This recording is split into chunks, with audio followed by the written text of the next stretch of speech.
The railway station is alive with the screeching of trains along the tracks, the clattering of suitcases, and the hurried steps of commuters. But in the shadows, beneath a crumbling pillar, sits Samir, a man forgotten by the world. His clothes are torn, his face gaunt, his eyes hollow with hunger and despair.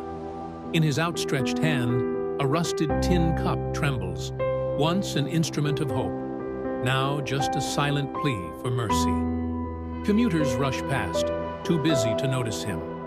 To them, he is invisible, just another fixture of the station, a man lost to time.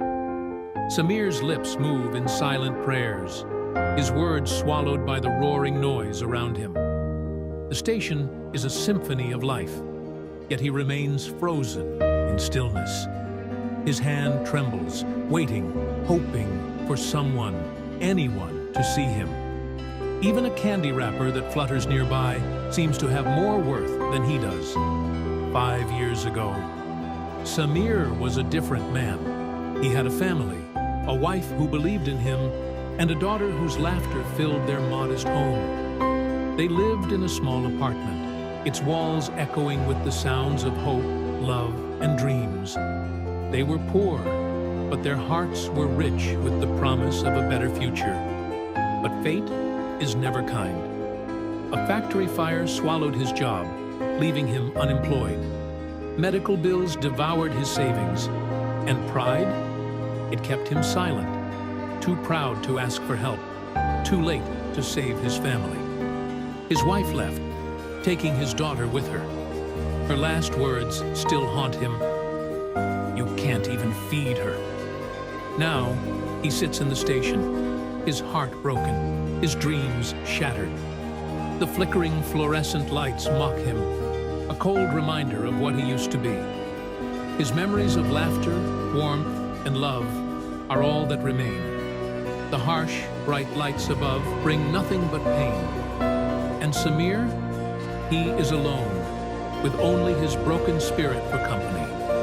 One evening, as Samir holds out his tin cup, a well-dressed man steps off the train. He is Mr. Kapoor, sharp suit, sharp eyes, the kind of man who commands attention. Samir, desperate, crawls forward, his cup trembling in his hand. His voice is a whisper, barely audible over the roar of the station.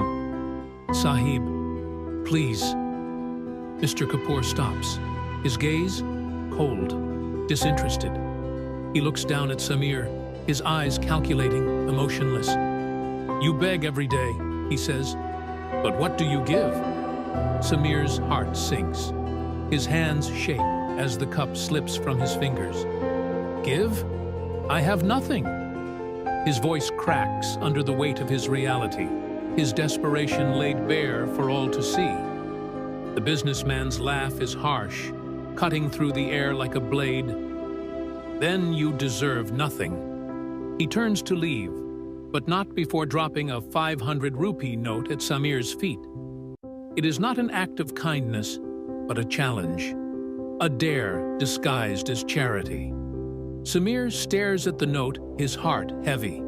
It is both a gift and a curse. And for the first time in years, he wonders, what does it mean to truly give?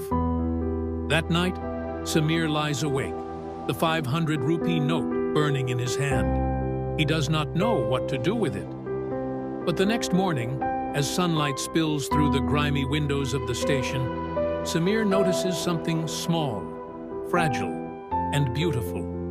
A wildflower growing from a crack in the concrete. It is a symbol of hope, fragile, yet defiant, ignored by the world, but still standing strong. Samir picks the flower gently, its petals soft and trembling in his rough hands. For the first time in years, he feels a spark of something beyond survival. This, I have this. It is small, but it is enough. The next morning, Samir is a different man. His shoulders are straighter, his head held higher. He extends the flower to a woman rushing past, offering it with a quiet smile.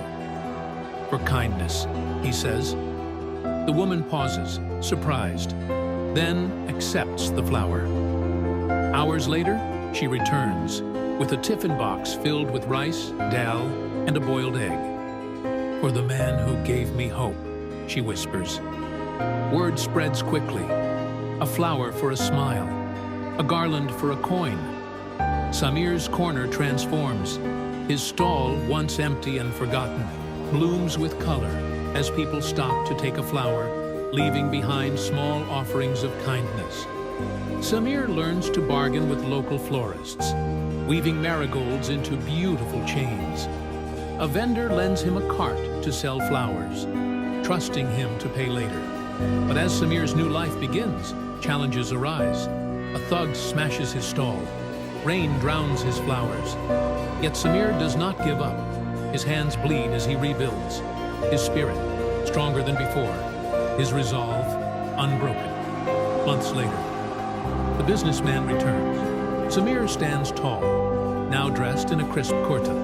His face, no longer marked by despair, but by quiet pride. He offers Mr. Kapoor a lotus, the symbol of his transformation.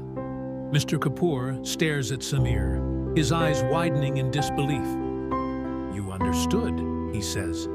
"Business isn't about money, it's about value." Samir smiles, a smile that speaks of strength, growth, and perseverance.